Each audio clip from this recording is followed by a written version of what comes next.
Bonjour chers internautes, nous parlons du régime matrimonial dans la question du jour entre communauté des biens ou biens séparés.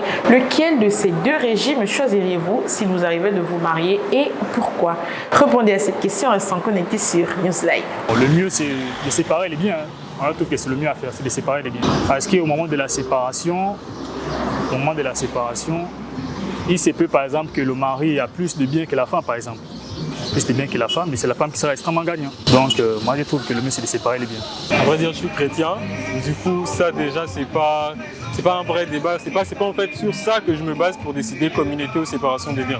Je fais des études de comptabilité, et dans les noms des affaires, souvent il est préférable de faire séparation des biens pour éviter que la conjointe aussi soit, si j'ai un problème, que elle en pâtisse, ça fait une sécurité. Maintenant en fonction de chacun, de ses moyens, il choisit. Il faut commencer à faire ces séparations des biens, communauté des biens en fonction des gens, vous allez vous perdre. Il est mieux que chacun regarde son foyer, comment et voilà. Donc ça dépend de l'attendement de la personne, de la préférence de la personne. Celui qui choisit par exemple la polygamie, il doit assumer les conséquences qui vont en suivre.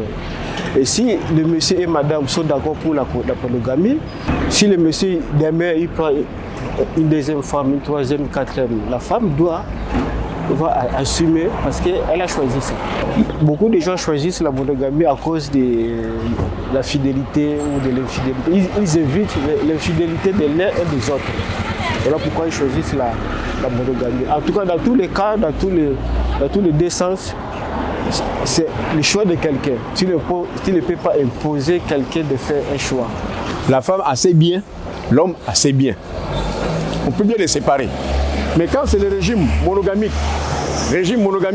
ce n'est pas que je n'ai rien, l'homme n'a rien, et que la femme, c'est la femme qui a suffisamment de moyens. Non, c'est tout simplement parce que l'homme veut que lui et sa femme fassent des choses ensemble. Que tout soit au bénéfice de leur famille, de leurs enfants. De nos jours, c'est les familles qui nous mettent dans des mauvaises situations. Je mets mes garde-fous. Mais garde-fou, il arrive à un moment donné, la famille ne t'aime pas et que c'est ta femme qui t'aime. Parce qu'ils sont capables demain de vous séparer. Que des réponses diversifiées sur le choix du régime matrimonial que nous donnent nos intervenants du jour avec la communauté des biens. D'une part, qui signifie donc que chacun des deux époux devra se sentir responsable de l'autre, alors que séparation de biens, pour cela qui évite toute polémique une fois qu'ils quitteraient la terre, afin que la famille ne vienne pas discuter les biens. Merci d'avoir répondu à la question du jour et n'oubliez pas de rester connecté sur Newslive.